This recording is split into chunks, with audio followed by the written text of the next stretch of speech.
Olha, não tem como não falar desse assunto, até porque foi o assunto dos últimos dias, a operação capitaneada pelo exército americano, né, as forças especiais, que entraram na Venezuela para capturar o presidente Nicolás Maduro.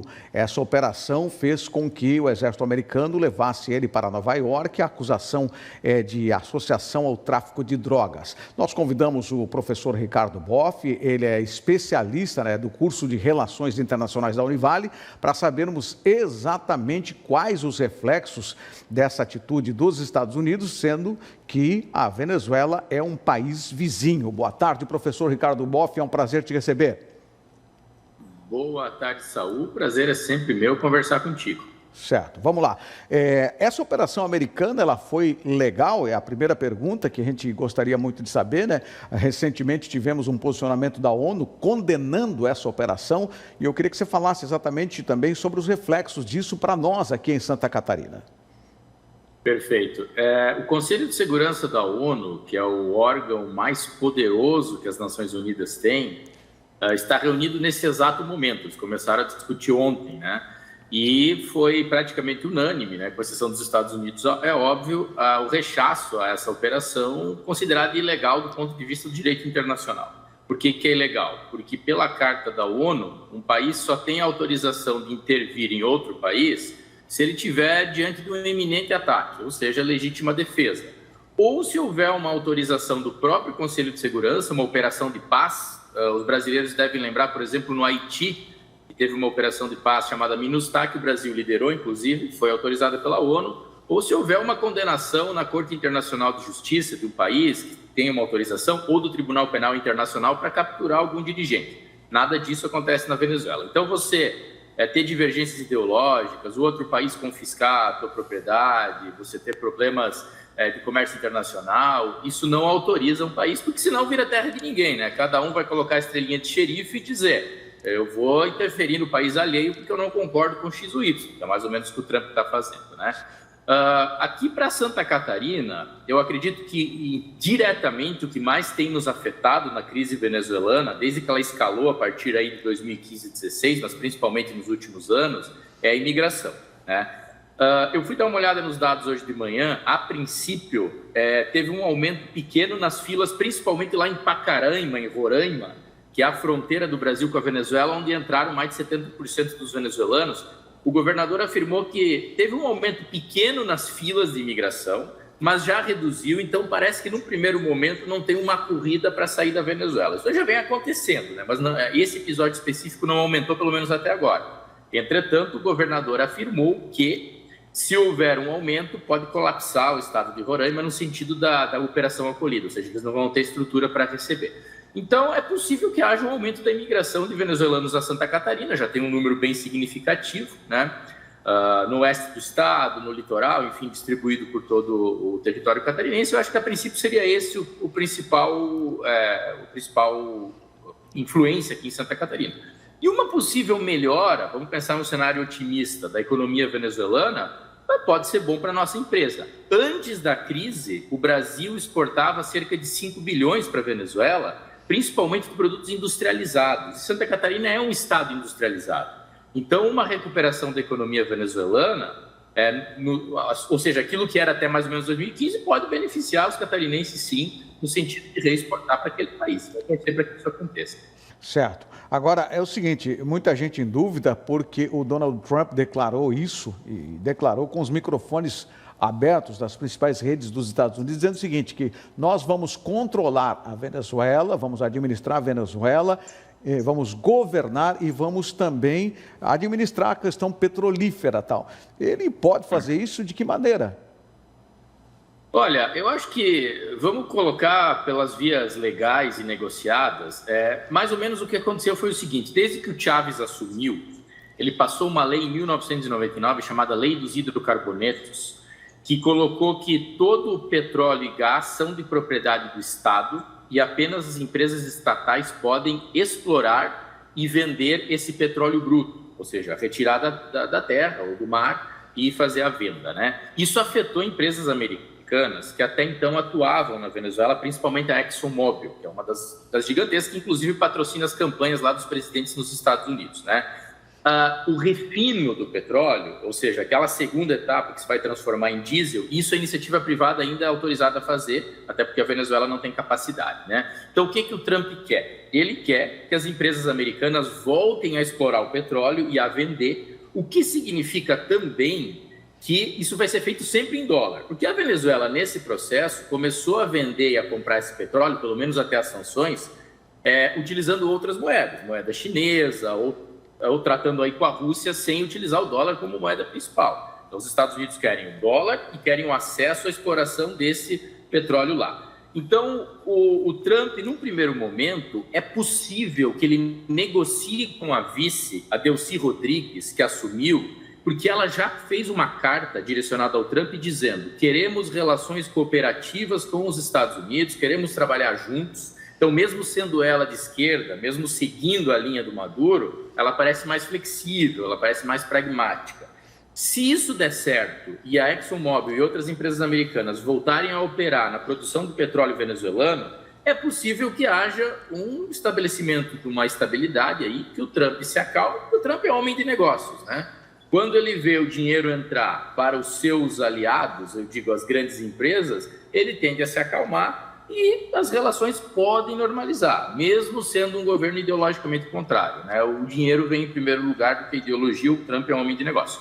Essa é uma hipótese, vamos ver se ela acontece ou não. Caso isso não aconteça, aí sim podemos ir para uma segunda etapa, que é retirar a Delcy, que é colocar um outro governo. Aí seria talvez até um risco maior de gerar um tumulto dentro da Venezuela, que até esse momento o país está calmo, pelo menos está mais ou menos como estava antes, né? Certo. Agora, professor Ricardo, é o seguinte, os venezuelanos que acabaram chegando aqui em Santa Catarina, eles saíram da Venezuela porque a crise financeira era muito grande e também contrariados com o estilo de governar do Maduro. Agora não seria o momento deles retornarem, até porque corre o risco de haver a dolarização da moeda? É possível que eles retornem, mas eu não acredito que isso vai acontecer no curtíssimo prazo. Eles vão esperar, né? Principalmente aqueles que estão empregados, que estão recebendo um salário aqui, por mais que possa não ser uma maravilha, se eles fugiram do seu país, migraram, melhor dizendo, e vieram para cá, é porque a coisa estava muito difícil. Acho que eles vão aguardar, ver se a coisa melhora. Se melhorar, eles podem ir. Não vai ser uma corrida de volta à Venezuela nesse momento, né? Essa crise, ela vem acontecendo há bastante tempo, né? E aí vale a gente traçar um panorama, né? Quando o Chávez assumiu lá em 2002, que ele fez essa renacionalização do petróleo, ele trabalhou com um barril de petróleo que passava dos $100 até mais ou menos 2012. E foram 10 anos de petróleo alto, a economia estava mais ou menos bem, e ele conseguia fazer uma certa redistribuição de renda, ou seja, pegava esse petróleo e criava políticas sociais. Coisa que os governos anteriores não faziam, né? Até mencionava ontem na rádio que a Venezuela teve um boom de crescimento econômico dos anos 80 em diante, mas sem distribuição, muito concentrado num determinado grupo. O Chávez faz essa redistribuição, mas não muda a estrutura da economia venezuelana, que é a dependência do petróleo. A partir de 2012, o petróleo começa a declinar e do 100 e tanto barril passa a 30 e 40. Aí o Madurão vai assumir, né? Já com a economia caindo, menos hábil do que o Chávez. Aí os Estados Unidos percebem o momento de pressionar e colocam as sanções, aí de 2015 para cá a economia declina. Então, como isso é um processo de longa duração, ou seja, de vários anos, não é do dia para a noite. E outra coisa, a PDVSA, eu estava lendo hoje de manhã que a principal petrolífera venezuelana, ela está defasada na sua operação, nos seus aparelhos, no seu maquinário, há 50 anos que ela não recebe um boom de investimentos fortes. Então, os analistas estão dizendo, mesmo que os Estados Unidos se acertem com o governo venezuelano e comece a reinvestir, vai uns 5 anos, pelo menos, para melhorar bastante o processo de produção do petróleo.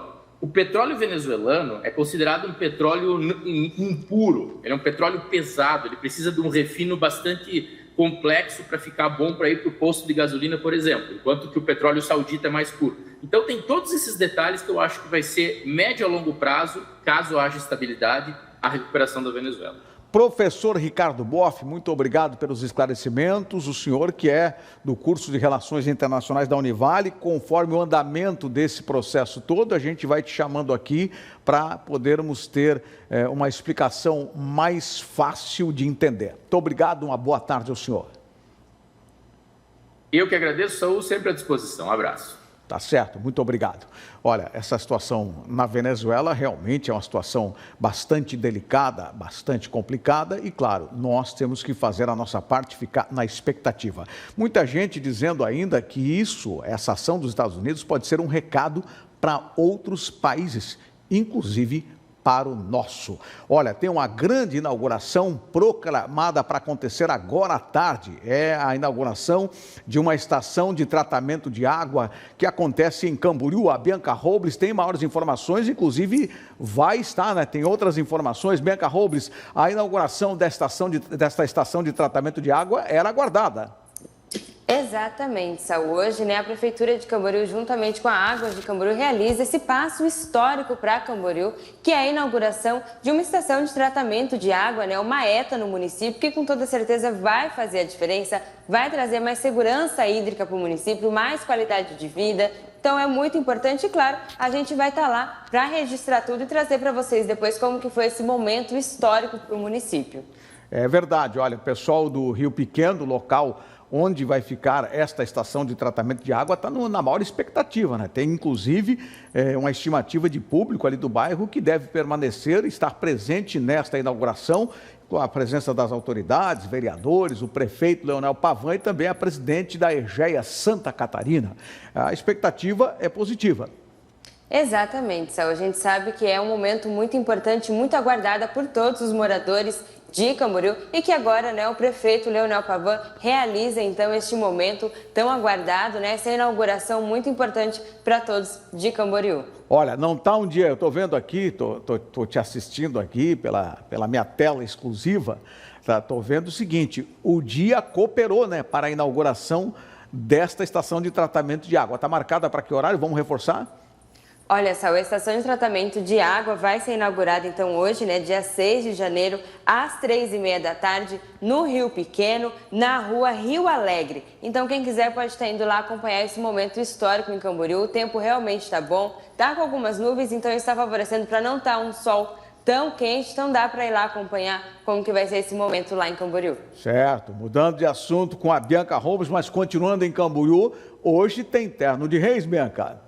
Exatamente, como falei, né? Hoje é dia 6 de janeiro, dia de Reis, e em Camboriú, então, na Praça das Figueiras, a partir das 8h30 da noite, vai ser realizado o Terno de Reis, onde alguns grupos vão se apresentar, né? O primeiro grupo a se apresentar às 8h30 da noite é o grupo Amigos de Taquara, que é daqui de Balneário Camboriú. Depois, às 9h da noite, nós temos os Amigos de Camboriú. Às 9h30, nós temos a Sagrada Família de Camboriú. E para finalizar a noite, às 10h da noite, nós vamos ter, então, a Família Rosa e Amigos, que é de Itajaí. Então vale a pena ir acompanhar na noite de hoje essa programação especial que vai estar acontecendo na Praça das Figueiras a partir das 8h30 da noite. Saúl. Tá certo. Olha, Bianca, para quem não sabe, está em casa, no dia do Terno de Reis, que as pessoas desarmam as decorações natalinas, né? Tira lá todos os adereços da árvore de Natal e guarda para aguardar dezembro de 2026. Você já desmontou a sua árvore aí na sua casa? Já desmontaram? Ainda não tive tempo, Saúl. Hoje de manhã eu já vim aqui para a redação para trabalhar, mas assim que chegar em casa já vou estar desmontando a minha árvore e desmontando ali toda a decoração natalina que é feita no dia de hoje, né? Certo. Lá em casa também não. Estava acesa essa madrugada ainda, lá, o pisca-pisca ligado. Muito obrigado, Bianca. Boa tarde para você. Muito obrigada, Saúl. Uma boa tarde para você e a todos que estão nos assistindo e até amanhã. Tá bom. Olha, vamos conferir como fica o tempo para as próximas horas.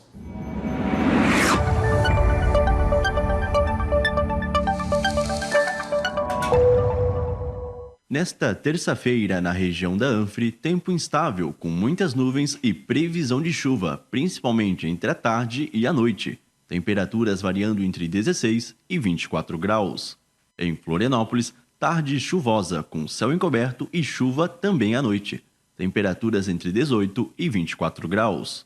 Na madrugada e manhã de quarta-feira, o tempo segue instável nas duas regiões, com chuva em vários momentos do período, intercalando com períodos de muitas nuvens. Na região da Anfre, mínima de 20 e máxima de 28 graus. E em Florianópolis, mínima de 22 e máxima de 26 graus. Muito obrigado pela sua audiência. Continue ligado aqui na TVC Panorama. Nós somos a TV Cultura para o estado de Santa Catarina, sempre com a melhor programação para você e para a sua família.